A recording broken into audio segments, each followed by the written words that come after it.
Callie Rogers, 1 900 000 pounds.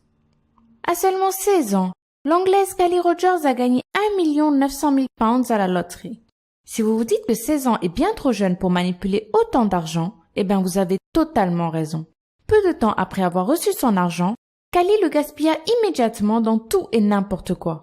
Vêtements de marque, vacances, grosses soirées et augmentation mammaire entre autres. Oh, et en cocaïne aussi. Beaucoup de cocaïne. 6 ans plus tard, Callie est complètement ruinée et endettée. Après 2 tentatives de suicide, elle a été forcée d'accepter un travail de femme de ménage pour survenir à ses besoins et à ceux de ses 2 enfants. William Post, 16 millions de dollars. William Post n'a que 2 dollars sur son compte en banque le jour où il remporte la colossale somme de 16 millions de dollars à la loterie. Là, tout s'enchaîne. Les membres de sa famille se précipitent et exigent qu'il partage avec eux une partie de ses gains. Son ancienne petite amie le traîne devant les tribunaux pour lui extorquer de l'argent, tandis que son propre frère engage un tueur à gages pour tenter d'hériter plus rapidement. Et ce que son entourage n'arrive pas à lui soutirer, William Post le dilapide en s'achetant bateaux et jets privés. Quelques années plus tard, Post est ruiné et endetté. Il finit par mourir d'un arrêt respiratoire en 2006. Billy Bob Harrell, 31 millions de dollars. Billy Bob Harrell a entamé sa 48e année de la meilleure des manières, en empochant la coquette somme de 31 millions de dollars à la loterie.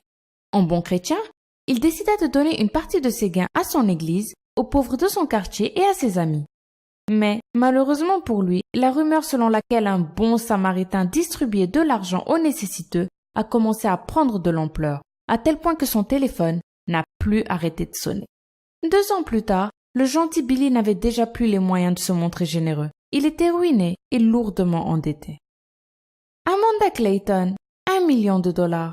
Malgré qu'elle avait gagné 1 million de dollars au loto, Amanda Clayton, qui était apparemment un petit peu radine, a continué à faire ses courses tous les mois en utilisant les 200 dollars de bons alimentaires que l'État du Michigan lui distribuait encore par erreur.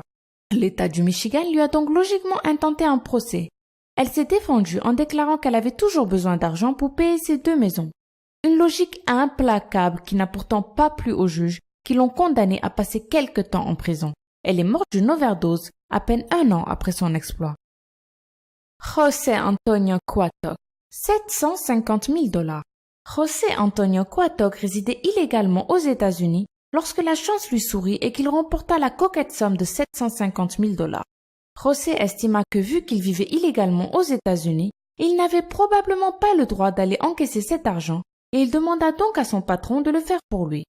Mais une fois l'argent empoché, le patron se dit qu'une si belle somme se porterait certainement beaucoup mieux dans son propre compte en banque et garda tout pour lui. José, fou de rage, traîna son employeur devant les tribunaux et lui intenta un procès qu'il gagna, puisqu'il n'existe bien évidemment aucune loi qui interdit à un étranger de jouer à la loterie. Seulement, après avoir payé les frais d'avocat et de procédure, il ne restait quasiment plus rien des gains initiaux et les autorités américaines ordonnèrent à José Antonio de quitter le pays immédiatement, sous peine de déportation. Il repartit donc au Guatemala, encore plus pauvre que lorsqu'il l'avait quitté. Denise Rossi, 1 300 000 dollars. Denise Rossi était une excellente épouse et une femme aimante jusqu'au jour où elle remporta 1 300 000 dollars au loto. Pour elle, il était hors de question de partager cet argent avec son vieux mari. Elle s'empressa donc de demander le divorce sous un prétexte fallacieux pour pouvoir profiter du pactole toute seule. Ce n'est que 2 ans plus tard et totalement par hasard que l'ancien mari apprit pourquoi Denise l'avait quitté. Quelque peu énervé, il décida alors de porter plainte contre Denise au motif qu'elle n'avait fait aucune mention de ses gains lors de leur divorce. Compatissant, le juge accorda la totalité des gains au mari et conduit, laissant Denise totalement ruinée. Willie Hurt, 3 millions de dollars. Jusqu'en 1989, Willie Hurt était un mari et un père de famille heureux qui était plutôt apprécié dans sa communauté. Mais tout cela changea lorsqu'il remporta 3 millions de dollars à la loterie du Michigan. En moins de 2 ans, Hurt se sépara de sa femme, perdit la garde de ses enfants et dilapida toute sa fortune pour satisfaire son addiction au crack. Comme si cela ne suffisait pas, une fois ruiné, Willie Hurt fut accusé d'avoir tenté de tuer sa petite amie un soir où il avait bu trop d'alcool. Americo Lopez, 24 millions de dollars.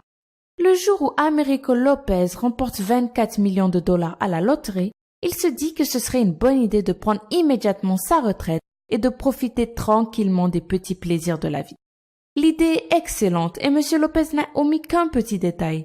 Le ticket gagnant provient d'un lot de tickets achetés avec 5 autres de ses anciens collègues. Cependant, les nouvelles se répandent vite dans le New Jersey et il ne faut pas bien longtemps avant que ses ex-collaborateurs n'apprennent l'incroyable coup de chance d'Americo Lopez. Déçu et outré, ils le traînent immédiatement devant la justice et forcent Americo Lopez à rendre 20 millions de dollars en plus des exorbitants frais de procédure. Evelyn Adams, 5 400 000 dollars. Alors voici une femme qui a eu l'incroyable bonheur de gagner 2 fois à la loterie en moins de 2 ans. Le total des sommes remportées s'élevait à 5 400 000 dollars.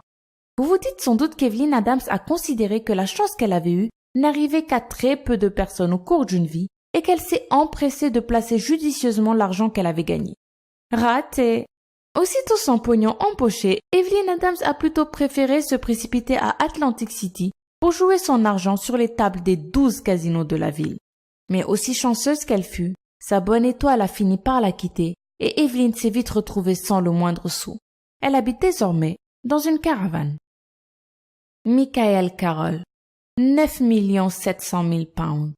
En 2002, l'autoproclamé roi de la racaille Michael Carroll remporte le jackpot à la loterie nationale britannique. Pendant 8 ans, Carroll s'évertue à dépenser tout son argent dans la cocaïne, les compétitions de démolition de voitures dans son propre jardin et les prostituées. Pourtant, après avoir vécu plusieurs années dans ce luxe affolant, Michael Carroll est depuis 2010 complètement ruiné et passablement alcoolique. Après avoir vainement tenté de récupérer son travail d'éboueur,